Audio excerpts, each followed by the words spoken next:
The Google Pixel 8 Pro is a satisfying showcase for how artificial intelligence is being leveraged in a greater way in our phones, with a smarter, more human-sounding Google Assistant at the helm. Even with a $100 price hike over its predecessor, the Pixel 8 Pro stands out thanks to these AI improvements. I was really hoping that the Pixel 8 Pro would keep the same $899 starting price as its predecessor, but that wasn't meant to be.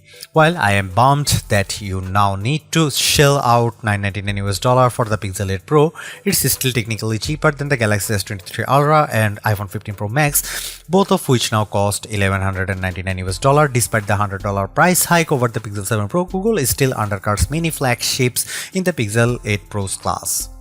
Pre-orders for the Pixel 8 Pro are available right now, with general availability in stores and online starting on October 12. In a standard flagship format, the Pixel 8 Pro is available in 3 color options: obsidian, porcelain and bay. The latter blue shade is the most charming of the bunch if you ask me, but I also like that there are 5 colors option to choose from the Google's official Pixel 8 Pro case. I'm a little annoyed that the base storage option of the Pixel 8 Pro still remains at a 128GB.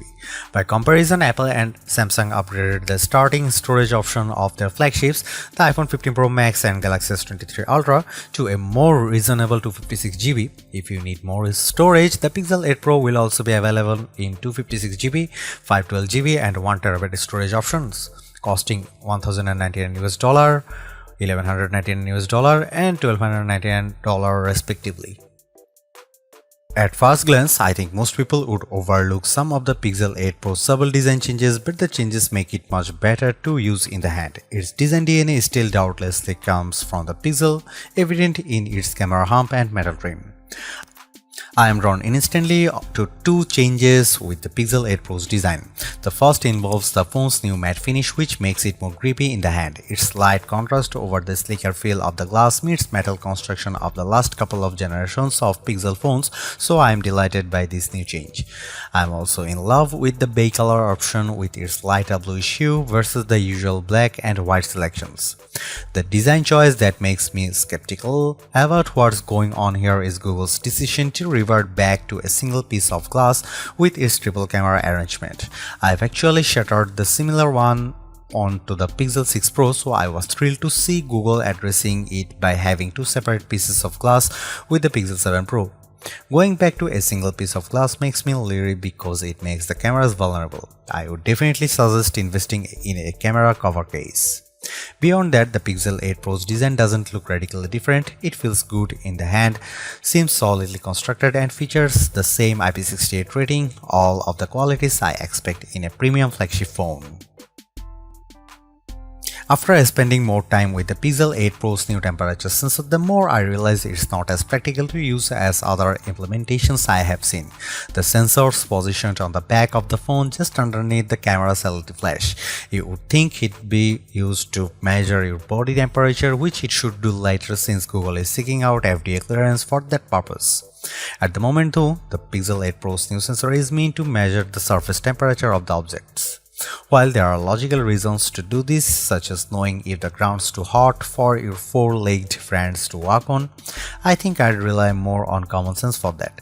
Nevertheless, you need to keep the sensor about 2 inches away from what you are measuring. However, you will also need to select what type of material you are trying to measure through the thermometer app, which I suppose is necessary to get a more accurate result.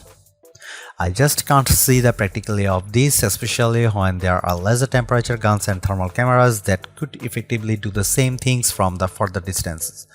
Take, for instance, phones that have built-in thermal cameras which can measure heat signature from faraway distance.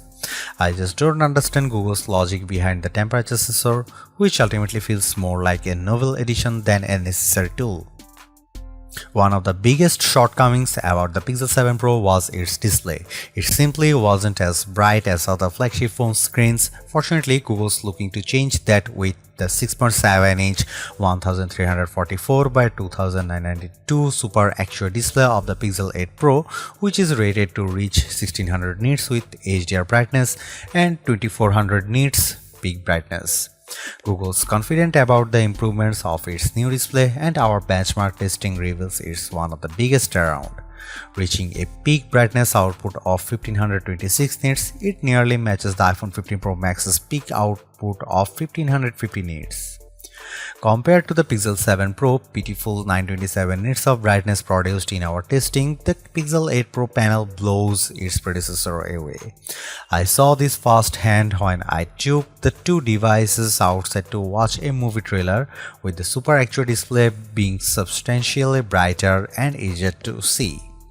It also helps the Pixel 8 Pro's 120Hz refresh rate gives it that battery smooth look while scrolling through websites and across the interface. The refresh rate scales from 1 to 120Hz, which should help save on battery life. I was skeptical at first, but I have to admit it's a relief that Google improved the display for this new phone. I can't stop focusing on how the Pixel 8 Pro is one of the smartest phones I have ever came across. For once, I can confidently say that it's the assistant I need to make my workflow more efficient and streamlined. All of the AI-assisted features in the Pixel 8 Pro reveal how it takes all the complications in our lives and makes them uncomplicated, like how editing photos is a clinch with Magic Editor or how call screen intelligently responds to phone calls.